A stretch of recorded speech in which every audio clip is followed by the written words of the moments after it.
In the story of Pinocchio, a little puppet gets his wish. He loses the strings that have been used to control his life and gets the opportunity to be a real independent boy. But what Pinocchio didn't realize was that this also meant coping with all the dangers of real life, as well as the painful lessons to be learned through honesty, friendship, and family. Classic stories like Pinocchio, as well as many other popular myths, fairy tales, and religious parables, all portray the task of finding meaning in life as a balancing act between order and chaos, the familiar and the exotic, or security and adventure. People continue passing on and rereading historical texts along with the works of philosophers such as Socrates and Aristotle because we yearn for universal values and rules to give our lives meaning. And these are the themes that author Jordan B. Peterson has taken into consideration when making a new list of 12 such values to help modern people through today's chaotic times. Rule number 1. Hierarchies are a common facet of life in societies around the world, so give yourself an advantage with good posture. You've probably heard of the phrase the pecking order, right? But do you know where it originated? It comes from the Norwegian zoologist Thorleif Schjelderup Eby, who was studying barnyard chickens in the 1920s when he noticed that there was a clear hierarchy among these birds. At the top were the healthiest, strongest ones that always got to peck first when the chicken feed came. At the bottom were the weakest chickens, with their feathers falling out, who only got to peck at the leftover crumbs. Pecking orders like this aren't limited to chickens. They occur naturally throughout the animal kingdom. Lobsters, for instance, whether they're in the ocean or raised in captivity, will aggressively fight over the best and most secure spots for shelter. Scientists have found that these competitive conflicts will lead to the winners and losers having different chemical balances in their brains. Winners will have a higher ratio of the hormone serotonin to octopamine, while the ratio in losers will tilt in the opposite direction. These levels can even affect the posture of lobsters. More serotonin will lead to the winners being more agile and upright, and more octopamine makes losers tense and curled up. This difference will factor into further confrontations as the upright lobsters will appear bigger and more intimidating, causing the tense ones to remain submissive. As you may have guessed, similar hierarchies and cycles of winning and losing play out among humans. Studies have shown that those in the grips of alcoholism or depression are less likely to enter a competitive situation, which only reinforces more inactivity and continued low self-esteem and depression. Conversely, those on a winning streak often present a swaggering and confident body language, which can help them keep their streak alive. Just like lobsters, humans are constantly measuring themselves up against each other, and we associate a person's intelligence with their physicality. So, if you're trying to give yourself an advantage, follow the first rule. Hold your head high and strike the posture of a winner. Rule number 2. Care for yourself with the same tenderness you would a loved one. If your dog was sick and the vet prescribed it medication, you wouldn't second-guess the doctor and leave the prescription unfilled, would you? And yet, 1/3 of people ignore the medical prescriptions they're given by doctors, which begs the question, why do we take better care of our pets than ourselves? Part of the reason is that because we're always conscious of our own flaws, we feel self-loathing, which in turn can lead to unnecessary self-punishment and a sense that we're unworthy of feeling good. Thus, we take better care of others than ourselves. This belief that we're unworthy goes at least as far back as the story of Adam and Eve being exiled from the Garden of Eden. In this metaphorical tale, Adam and Eve represent all human beings, and they're tricked into eating the forbidden apple of knowledge by an evil serpent. By following the advice of the snake, humans are seen as being forever corrupted with wickedness. While the story of the Garden of Eden makes us self-conscious about this dark side within ourselves and can reinforce the sense that we don't deserve good things, it can also be read another way. It's not just us, but the whole world that is corrupted. The humans and the serpent of the garden can be seen as the entire world's natural mix of order and chaos.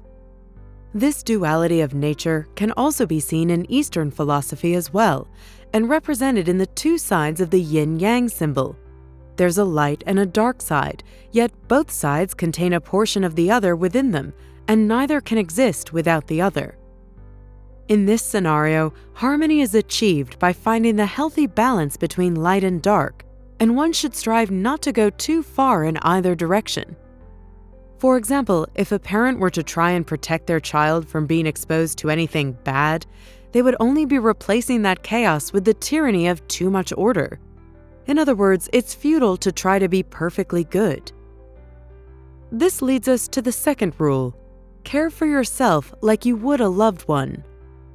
So look after yourself, but don't fight against the chaos, as this is an unwinnable fight. And rather than only doing what makes you happy, try to do what is best for you. As a child, you may not have wanted to brush your teeth or wear your mittens, but these are things that should be done. As an adult, you must determine the goals that help define who you are and the direction you want to take in life. Then you will find the steps that you should take and the actions that are best for you. Rule number 3. The wrong companions can drag you down, so choose your friends wisely. One of the author's childhood friends never left the prairies of his northern Canadian hometown, Fairview, Alberta. Instead, he stuck around and ended up among the town's other ne'er-do-wells. Every once in a while, the author would return home and catch up with his friend, and each time his friend's slow, sad decline became more apparent. What was once youthful potential became aging resentment. For the author, it became clear that those ne'er-do-wells were bringing his friend down and holding him back in life. And this is something that can happen to anyone, anywhere. In a workplace setting, a similar dynamic can play out when an underachiever is put into a team of high performers.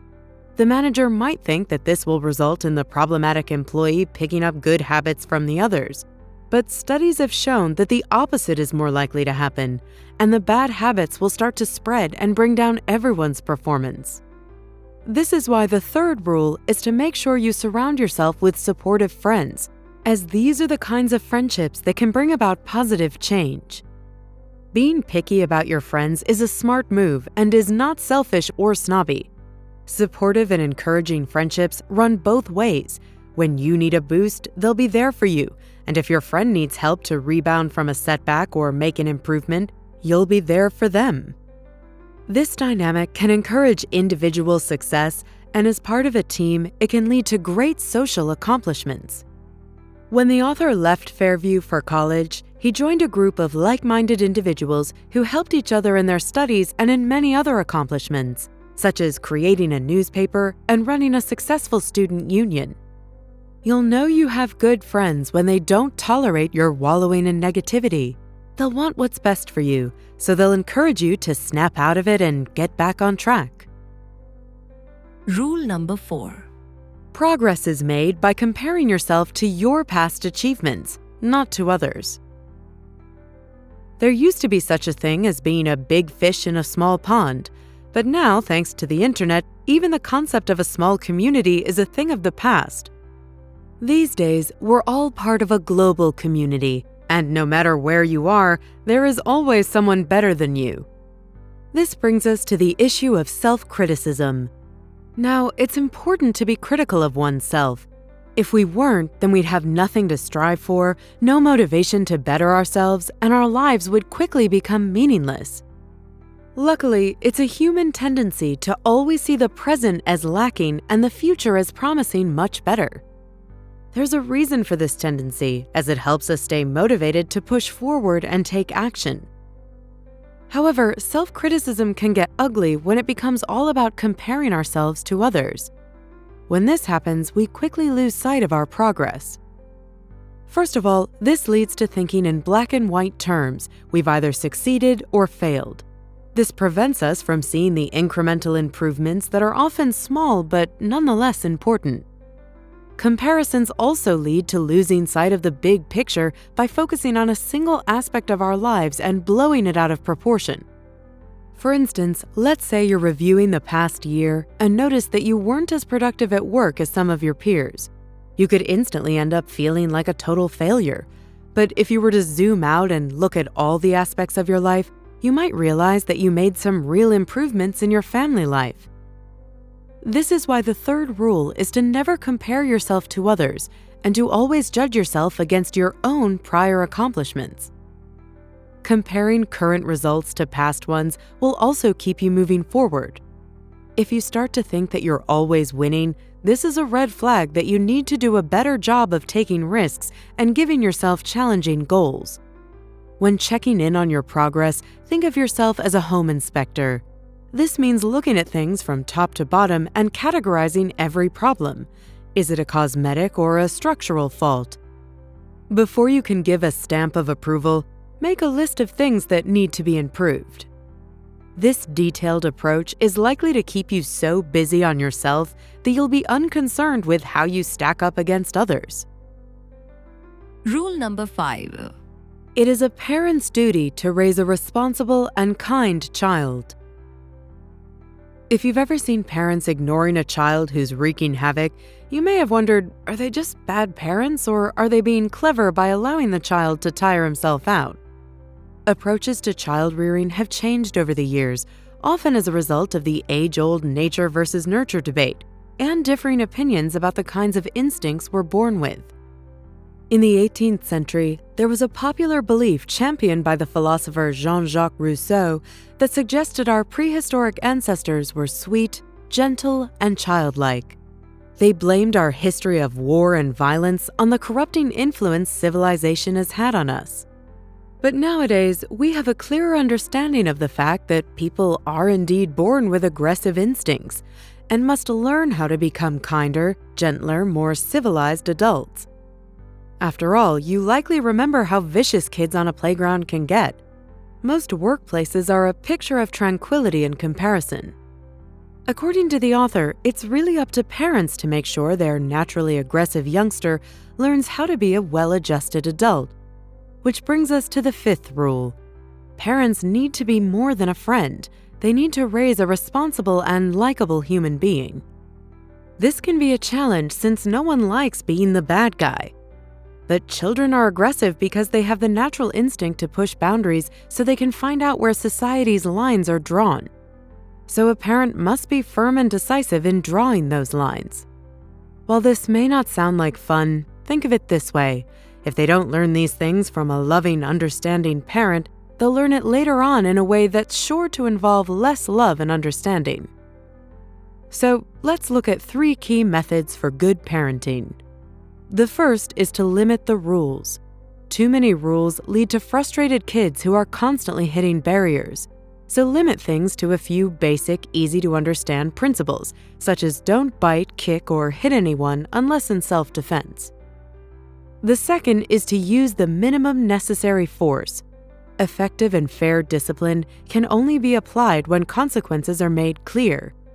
The punishment also needs to fit the crime, which means it should only be as severe as necessary for a child to learn not to break the rule again. Sometimes a disappointed look is all that's needed. Other times it might be a week without video games. The third is to come in pairs.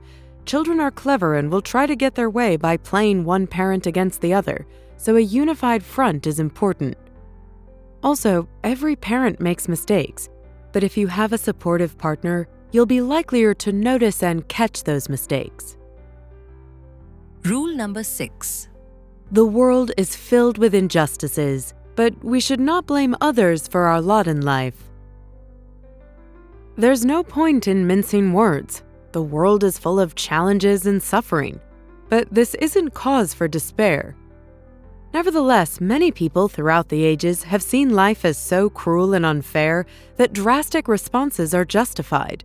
The Russian author Leo Tolstoy saw existence as so absurdly unjust that he suggested there were only 4 valid responses: childlike ignorance, hedonistic pleasure, suicide, or struggling on despite it all. Tolstoy analyzed these positions in his essay A Confession and concluded that the most honest response was suicide, while struggling on was a sign of his weak inability to take the appropriate action. Others have responded in a similar fashion, yet decided to take other lives along with their own in acts known as murder-suicides, such as the Sandy Hook or Columbine school shootings. In June of 2016, there had been 1,000 shootings in the United States over the preceding 1,260 days in which someone had killed 4 or more people before, in many cases, shooting themselves.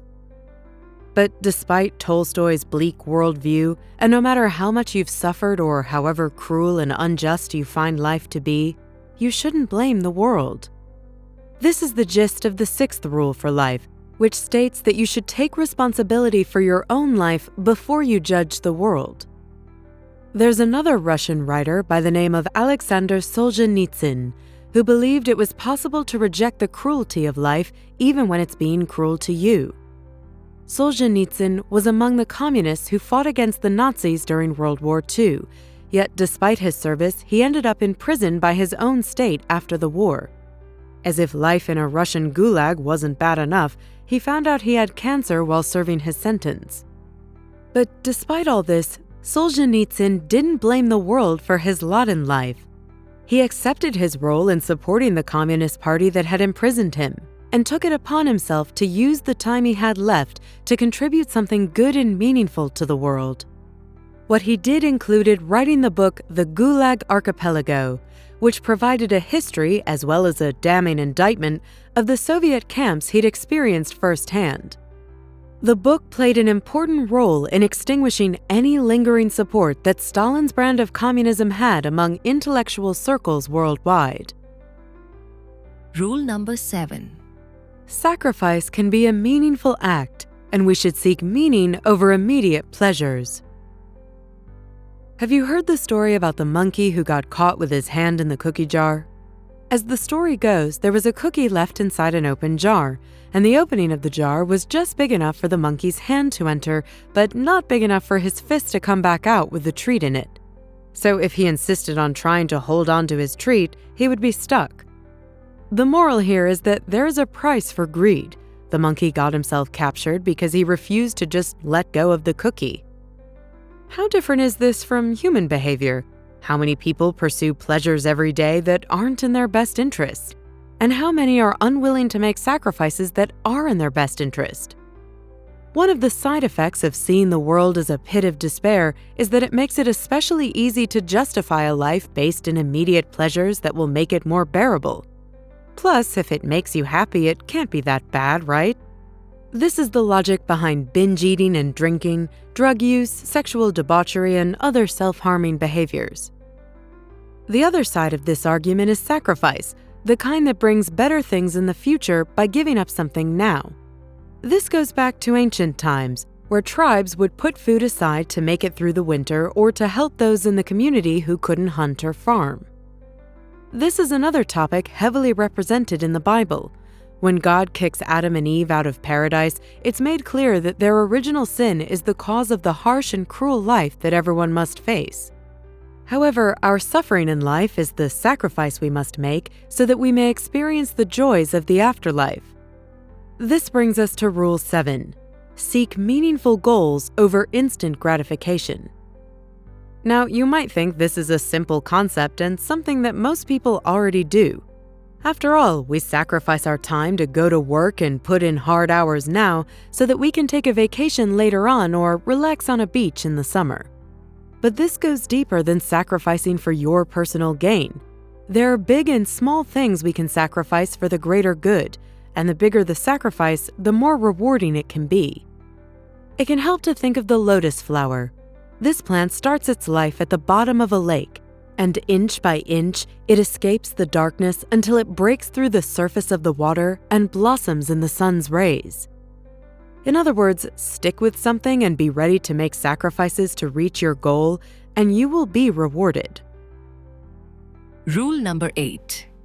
Lies are a common tool of self-deception, but we should strive toward truthful living.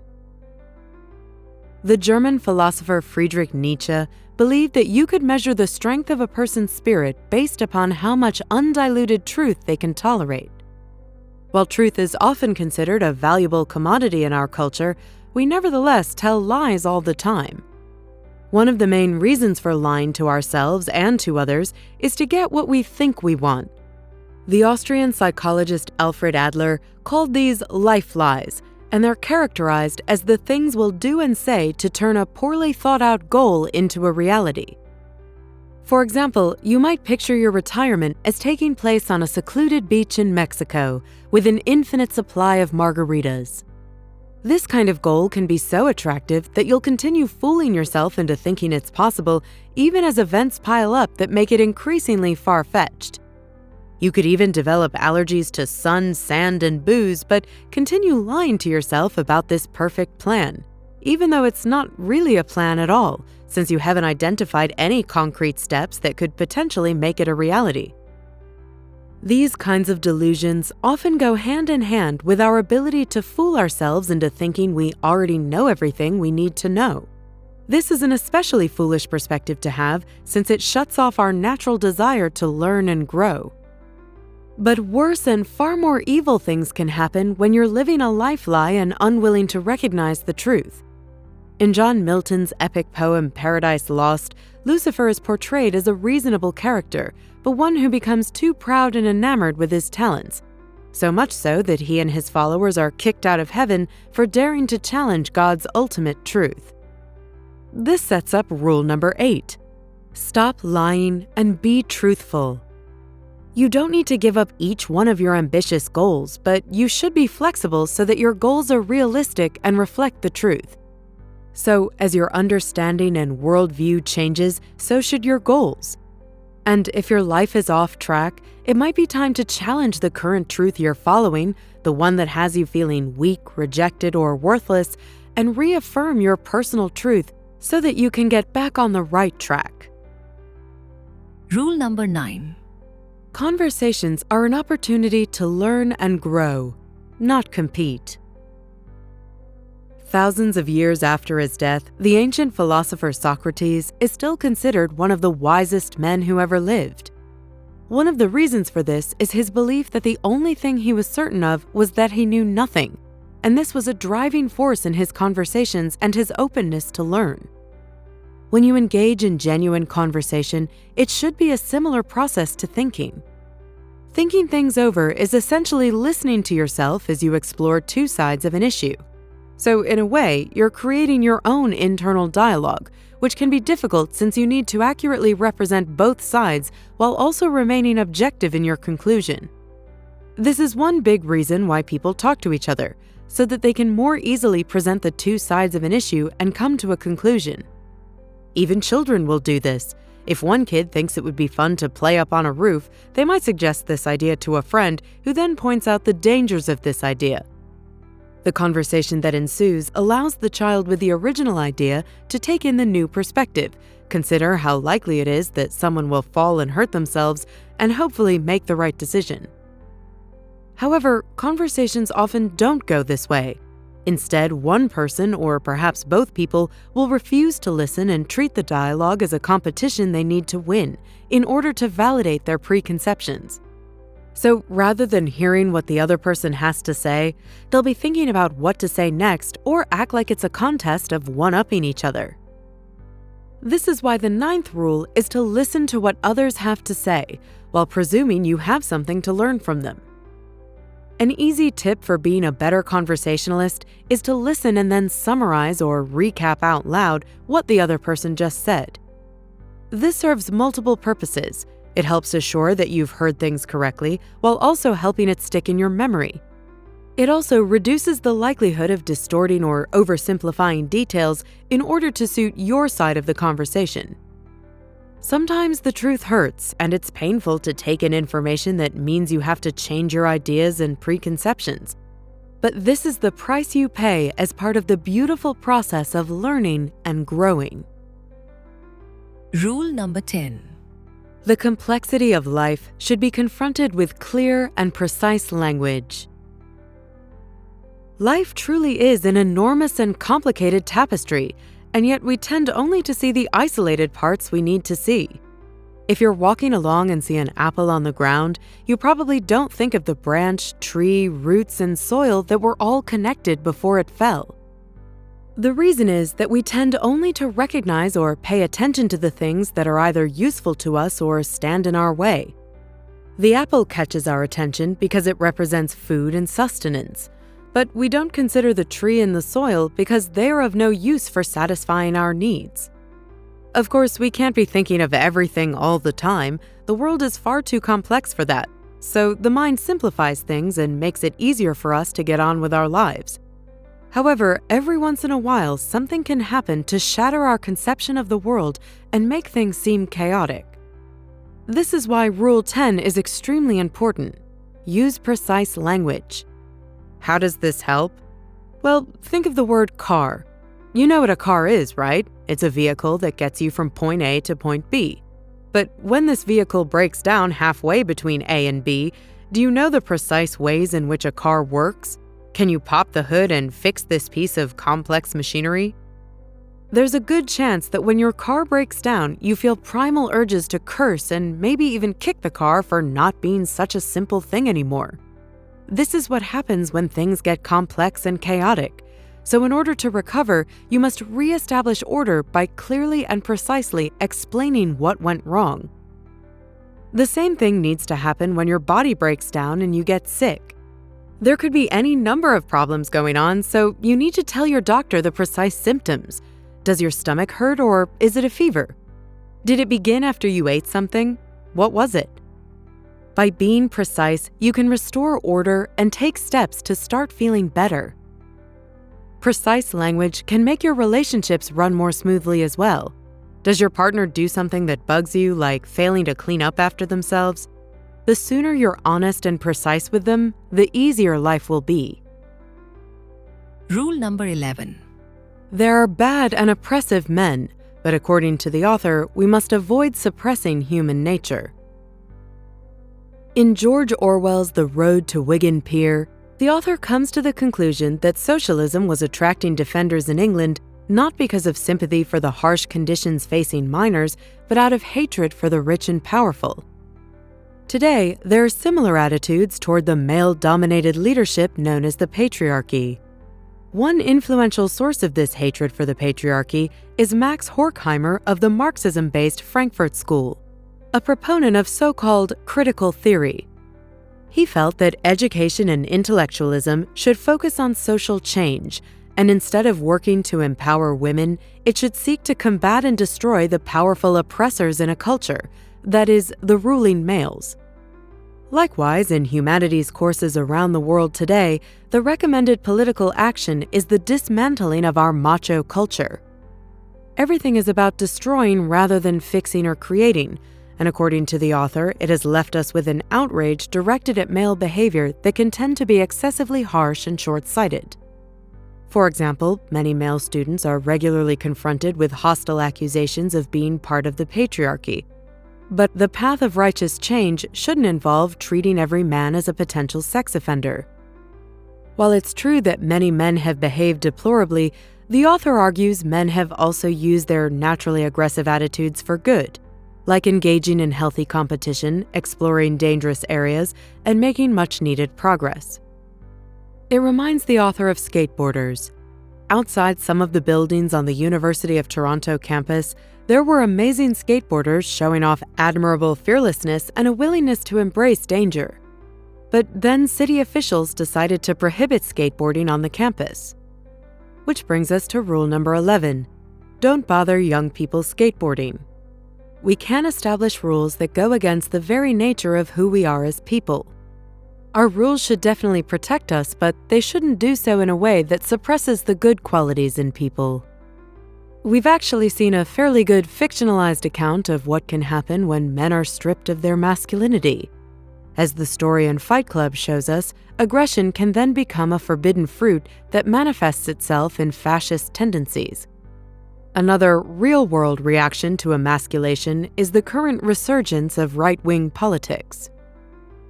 The truth is, women don't want boys to grow up without a chance to learn things for themselves and be independent.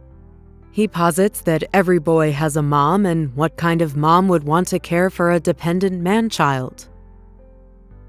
Rule number 12. Life is hard and full of sorrow, so it's important to celebrate the small joys in life. Have you ever had to care for a sick person? It can be one of life's more difficult challenges. The author's daughter has been coping with severe arthritis since she was 6 years old. She has suffered from constant pain, requiring frequent injections and multiple surgeries for joint replacements. If you had a daughter in this situation, you might think life is unfair. But it's important to recognize that the dark bits of pain, suffering, and sorrow are what give the good moments their value. Consider Superman. When this character was first introduced, he was hugely popular. But then the comic book writers kept giving him power after power until he was virtually invincible. Naturally, readers started to find him super boring. If there is no risk of danger, Superman's victories are hollow.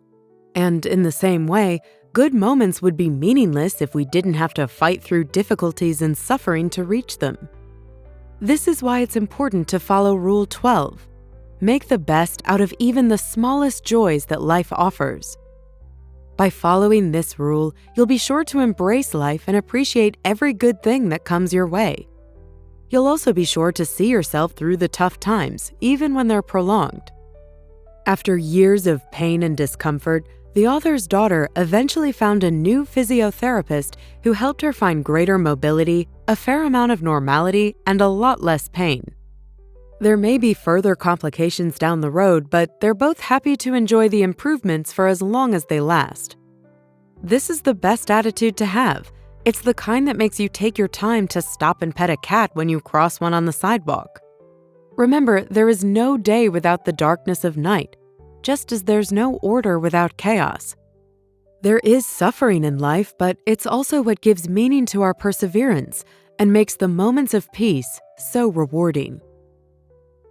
Is that navigating through life is a constant struggle filled with trials and tribulations, and if there's any guarantee in life, it's that there will likely be more troubles around the corner. But there is also beauty and joy to be found, however fleeting these moments may be.